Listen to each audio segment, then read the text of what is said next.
pagājušajā gadā tā trasa bija pirmo reizi Briežkalnā vispār, un tas tur kaut kas tur krita viņiem cauri, un pirmā klase, kas gāja, bija klasiskā piedziņa, man liekas, vai priekšpiedziņa, kurš viena tilta piedziņa. Jā.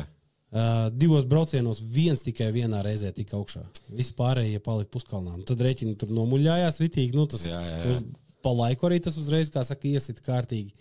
Tad, kad sākās kaut kādas pilnpiedziņas, tad jau sākās tur kaut kas sāka tikt arī augšā, kaut kas uzrāpoja. Tad jau, protams, ka tur sākās kaut kādi buggy un turbo džipi un vēl nezinu, kas tur lielie kaut kādi vājprāti. Tad jau bišķi naskāk gāja augšā. Bet tāpatās diezgan traks kalns bija. Un tas viss ievilkās, ja bija paredzēts līdz 10, tas viss ievilkās līdz godiem 1 naktī. Pārsaluši bijām, bet ritīgi interesanti.